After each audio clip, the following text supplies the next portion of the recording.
5 drawing cheats for a great painting. Hi, I'm Debbie Reeve, and I'm going to show you how to make a great drawing as a foundation for a great painting, even if you can't draw a straight line. You don't have to be awesome at drawing to make a great painting, but you do need to have a great drawing to make a great painting. No amount of paint can cover up a bad drawing. So give yourself a break and use these cheat methods to create a great start. After all, many of the great artists use these methods to create their own masterpieces. Some of these methods can even help you to learn to draw better by training your eye to see the relationship between shapes and spaces. So let's jump in with our drawing cheat number 1. Drawing cheat number 1 is going to be tracing directly on paper with backlighting or with a shadow box. I'm going to be demonstrating using my window in daylight, but you can also create a shadow box by using a glass table and putting a light underneath it and shining the light through the bottom of the table. I've even seen hack shadow boxes made out of a shadow box style picture frame with battery operated lights inside, and then you just use the top of the glass to trace your object.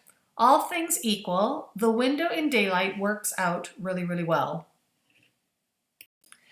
You're going to start with a drawing or photograph of what you want to paint. In watercolor, the best practice is never to draw directly on the watercolor paper.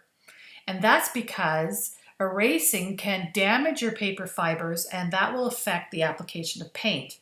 And the same can be said of acrylic as well on paper, especially if you want to leave some whites of the paper.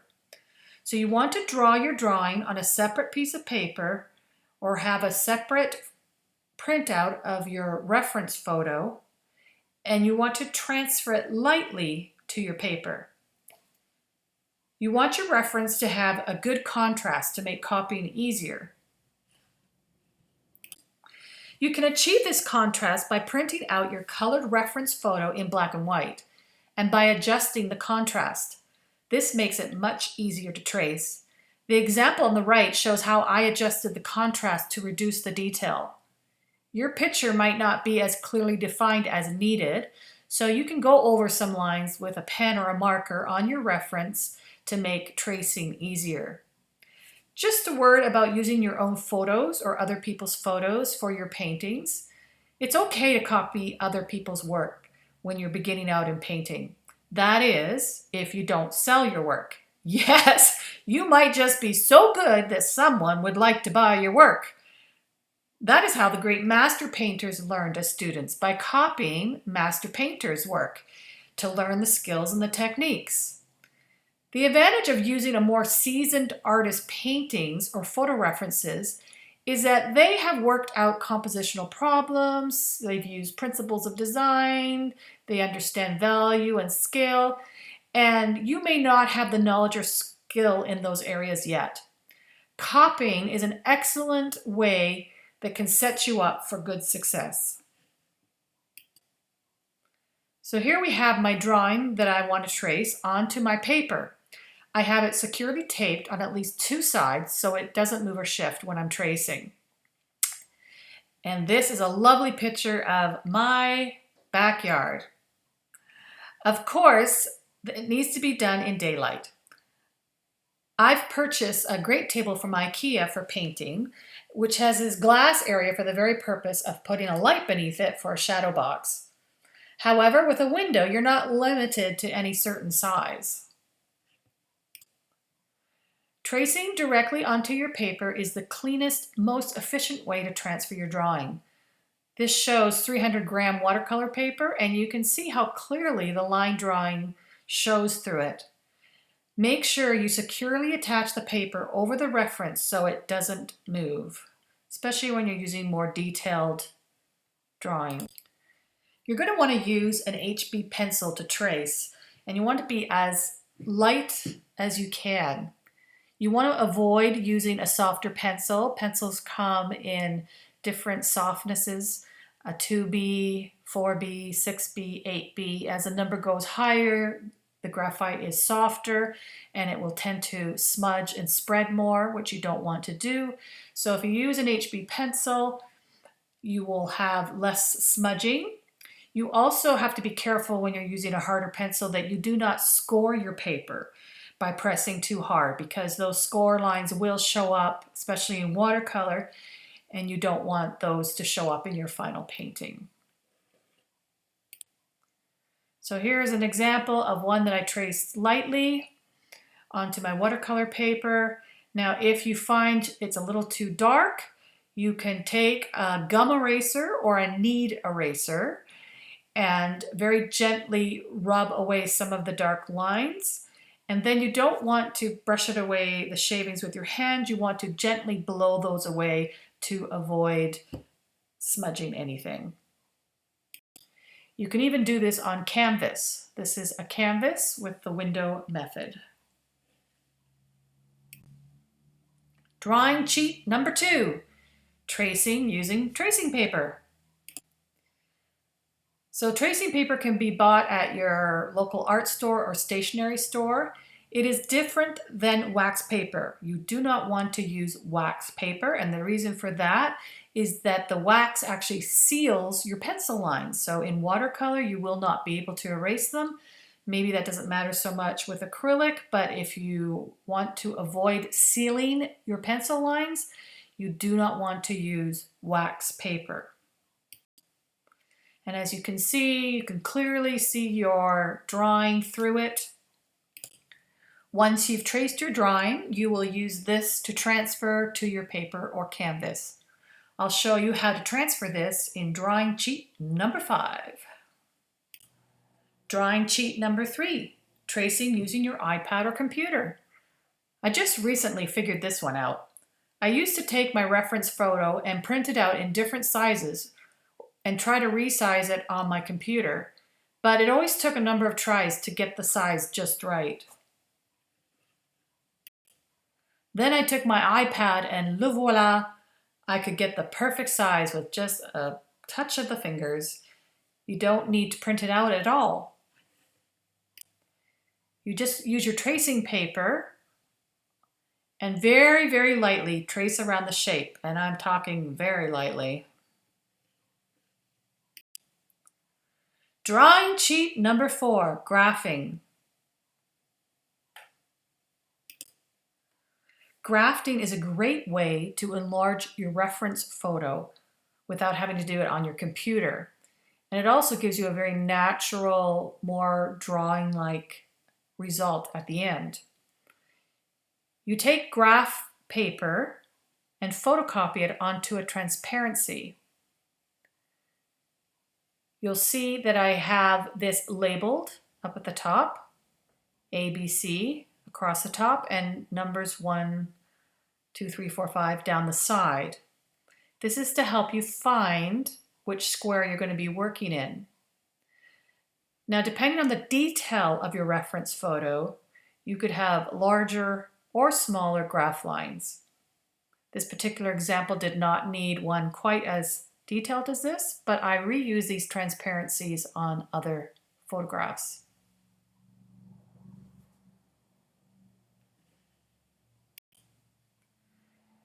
How you will do this is you'll take the alphabetical number at the top and find the square on the bottom, and you're going to be using that square as a reference of the thing that you're drawing. So in this particular example, you'll see the pencil mark is right in the corner, or just beyond the corner where the spout and the top of the lid meet. So you're going to transfer that to your drawing that you do on your substrate that's going to be larger. And you're looking at relationship of spaces within the box. And really that's what drawing is all about, is relationship of spaces, relationship of your negative space and your positive space. In this case, the picture is the positive shape and anything around it is a negative shape. This is the item I'm trying to draw.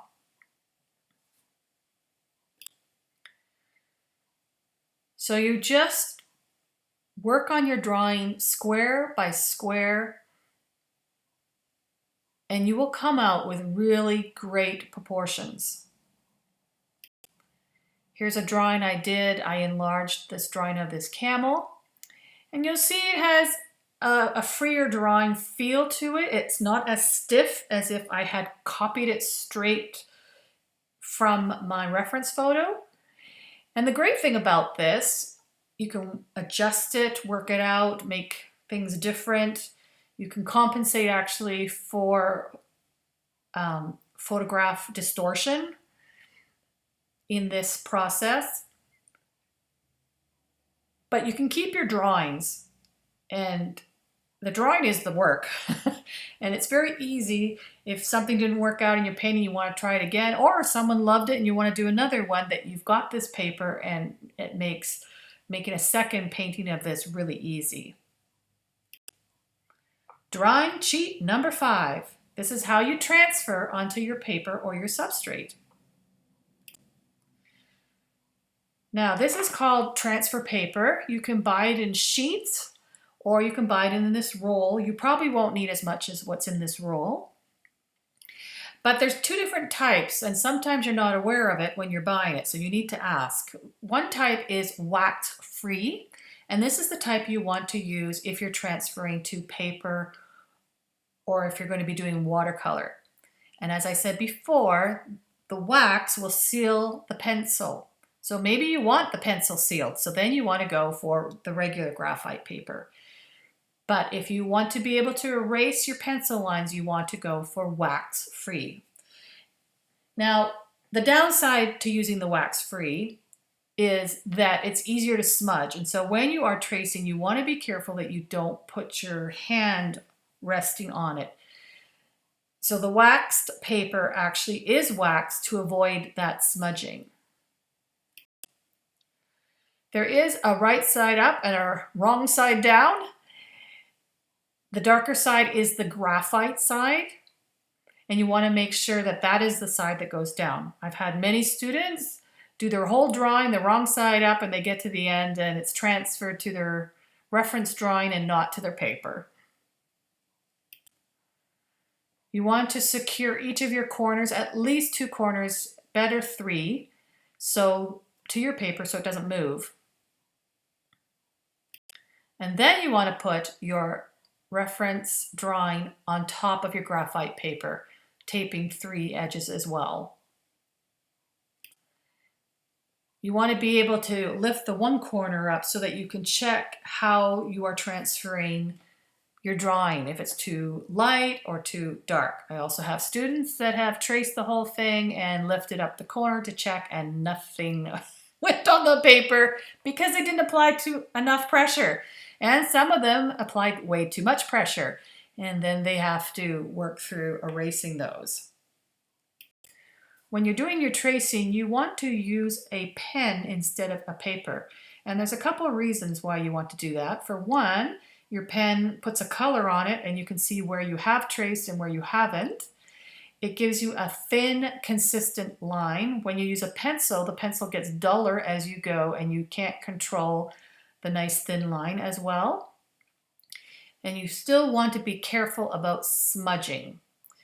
So if you tend to put your wrist down on your paper as you are drawing, you want to try and avoid that. And you want to be testing regularly to see if you are pressing too hard or too light. You can use your graphite paper over and over again. It lasts for a long time. If you don't have graphite paper and you are wanting to trace and don't want to make a trip to the store, you can use this hack method. This is a 6B pencil. You want to use as soft a pencil as you can. You turn your reference photo over backwards and you can use your window to see on the other side of the paper, and you scribble over all the lines. And ultimately you're putting graphite all along your lines, and then you can go ahead, turn it over and transfer it to your paper. It doesn't transfer as well, but as a hack job, it works out pretty good. As long as you have a softer pencil. This will not work with an HB pencil. Drawing cheat number 5, resizing your reference photo. So if you have a simple drawing, you don't want to go through the grid method, but you want to expand the drawing you're working on. You can take your reference photo and put it in the left-hand corner, left bottom corner of your new paper and line it up as so. Then you would take a straight edge and go through the 2 diagonal corners. And this is going to be your expanding line. This is typical when you're expanding photos or cropping something online. You pick the line and you pull it up. So this is the same thing with your drawing. Where the horizontal line meets your diagonal line is where the vertical line is going to start. And you can pull your vertical line down there. Now you have something that is in perfect proportion to your reference photo. And that's really important when you're doing a transfer over and you're trying to relate your shapes to the outward size of the sheet or the canvas you're working on. Your drawing will be different if it's not the same proportion of your reference photo. And that could elongate things or make things look weird. So this is a really great method for ensuring that you have the same proportions as your reference photo.